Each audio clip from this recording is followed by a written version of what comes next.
हारे हुए नेताओं की फौज के सहारे नीतीश कुमार 2024 और 2025 का जंग जीतना चाहते हैं।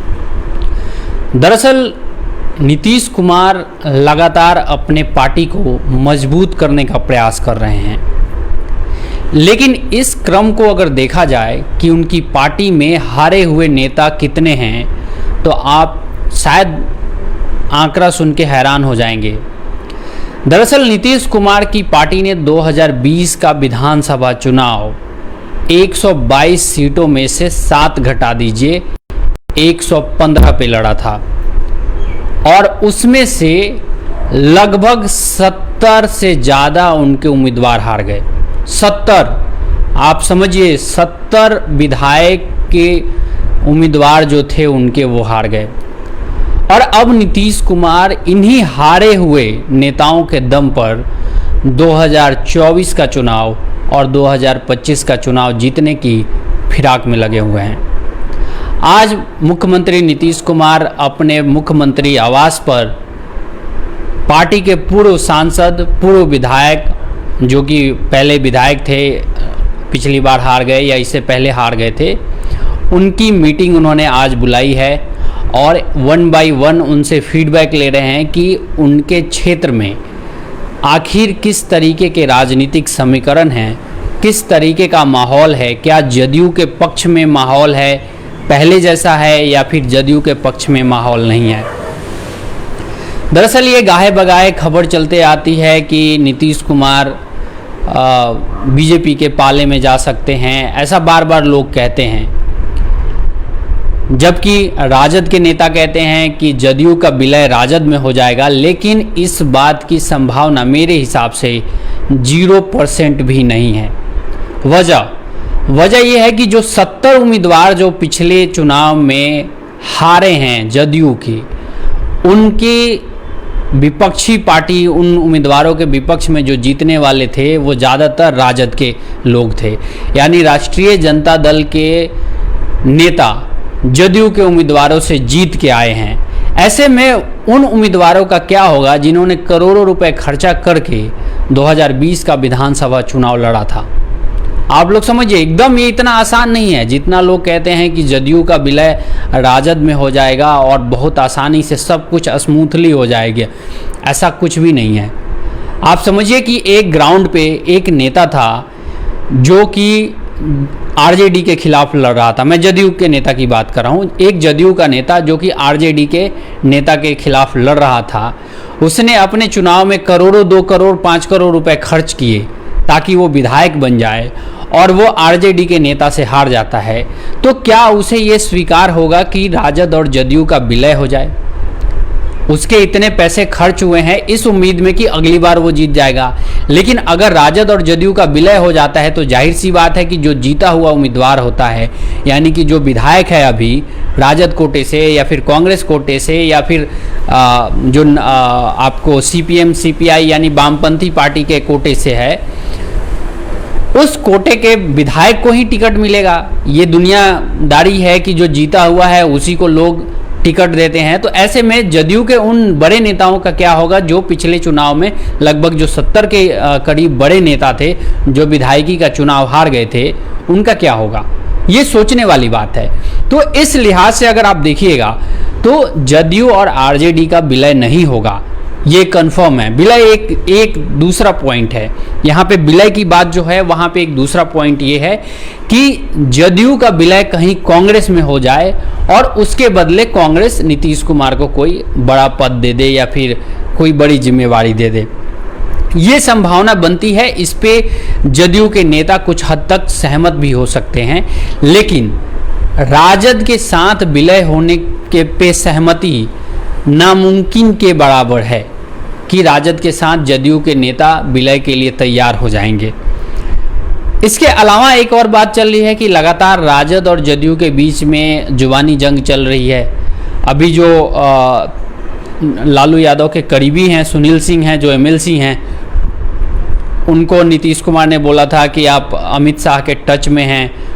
उन्होंने अभी आज ही फेसबुक पे लिखा था कि जो ट्विटर पे लिखा था कि जो व्यक्ति 27 साल से एक पार्टी में है उस पे आप सवाल खड़ा करते हैं, कोई आपकी पार्टी में ऐसा है, तो उसका काट देने के लिए, उसका जवाब देने के लिए जदयू के तरफ से निखिल मंडल जो उनके प्रवक्ता हैं वो मैदान में आए। उन्होंने कहा कि जब से जदयू बनी है 20 साल से मैं इसी पार्टी में हूँ, कहीं नहीं गया हूँ, अब बताइए मैं आपको जवाब दे सकता हूँ या नहीं। आलोक मेहता वाला प्रकरण हुआ, जो आलोक मेहता कहे जाते हैं कि तेजस्वी यादव और लालू यादव के काफ़ी करीबी हैं, उनके जो ट्रांसफ़र ऑर्डर थे जो उनके विभाग में थे उसको रद्द कर दिया गया, अचानक से रद्द कर दिया गया इतने दिनों बाद, जबकि ये ट्रांसफ़र ऑर्डर लगभग ये आपको 30 जून को ट्रांसफ़र ऑर्डर निकले थे और ये 20 दिन के बाद लगभग ये काम हुआ है। ऊपर से कल एक केंद्रीय मंत्री रामदास अठावले आए थे, उन्होंने कह दिया कि नीतीश कुमार को एनडीए में शामिल हो जाना चाहिए, उनको मुंबई की बैठक में नहीं जाना चाहिए।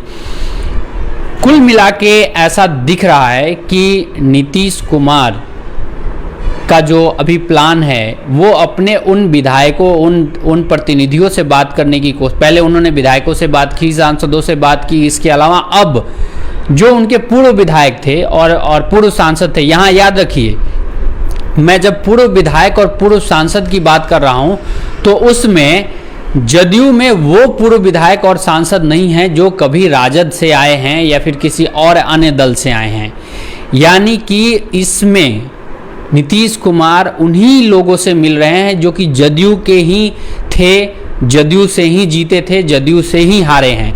यानी कि पहले कोई सांसद रहा है, मैं आपको उदाहरण के तौर पे एक दे देता हूँ। उदाहरण क्या है, गरखा से विधायक थे मुनीश्वर चौधरी, ठीक है, वो पहले राजद में हुआ करते थे, राजद ने उनका टिकट पिछली बार काट दिया तो वो जदयू में शामिल हो गए, उनको बुलावा नहीं आया है।